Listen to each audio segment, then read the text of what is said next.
the sum of the first n terms of an arithmetic progression. When you're adding up the sequence, it is called a series. Now, at the age of 7, Gauss, this gentleman here, a German mathematician who lived from 1777 to 1855, surprised his mathematics teacher by instantly spotting that the sum of the integers from 1 to 100 was 5050.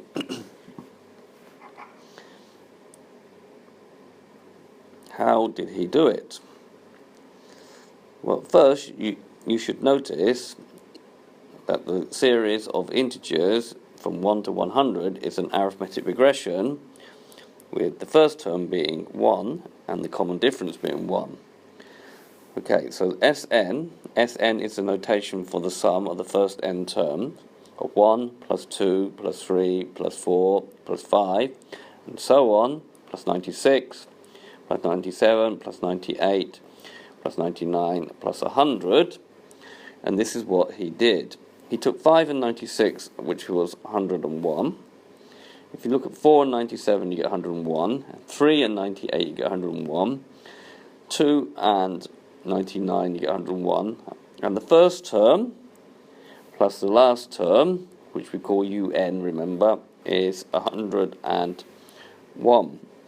And what he did was that the sum of the above AP, there were 100 terms, so he said there were half the number of terms, which is 50, multiplied by the first and the last term, which is 101, and got the answer 5050 in his head, which is half the number of terms multiplied by the sum of the first term and the last term, which we write as un.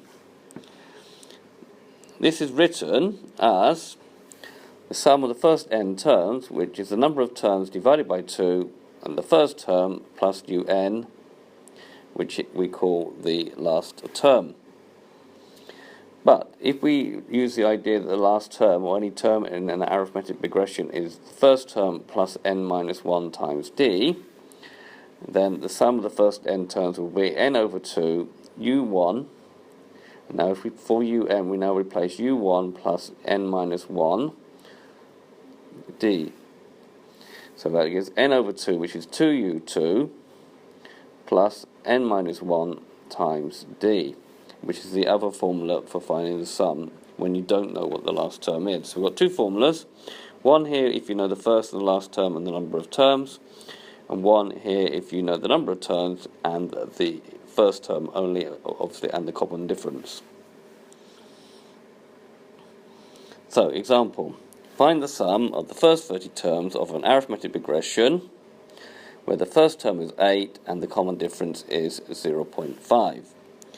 So, first of all, writing down the formula, and from the question we can determine that u1 is 8, d is 0.5, the number of terms in the sequence is 30, and we want the sum of the first 30 terms. Substituting those numbers in, so the sum of 30 divided by 2, 2 times the first term, which is 2 times 8, plus 30 minus 1 times 0.5,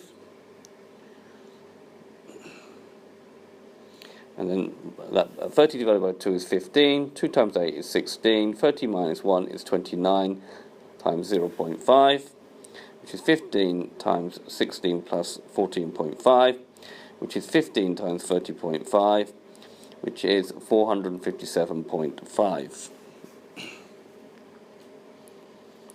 Find the sum of all the multiples of 3 between 100 and 1,000. So the first multiple of 3 after 100, well, to find multiples of 3, if you add the digits of a number together, if it's a multiple of 3, then that number is also divisible by 3. So 100 is not divisible by 3, nor is 101, but 102 is. So the first term will be 102, 105, 108, and the one just before 1,000 will be 999. 1,000 is not a multiple of 3. This is an arithmetic progression with u1 being equal to 102, un being 99, and d being equal to 3. one of the problems is in using the formulae for the sum is that we don't know the number of terms. However, we know that the last term is 999. So if we use this formula, un is equal to u1 plus n minus 1 times d. So that's 999, which is equal to 102 plus n minus 1 times 3. So 999 is equal to 102. Multiplying this bracket out, you get 3n minus 3. So 999, 102 minus 3 is 99 plus 3n. So it's 900 is equal to 3n, which means that there are 300 terms. So to find the sum, we take the first formula, the n over 2, first term plus the last term. So it's going to be 300 over 2, brackets 102 plus 99, which is 150 times 1,101, which is 165,150. An arithmetic sequence has the first term of 5 and a common difference of 10. Find the sum. The sum of all the terms is 720. How many terms are there in the sequence?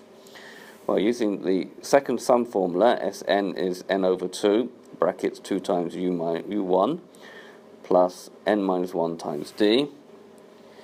So you get u1 is 5, d is 10, Sn is 720.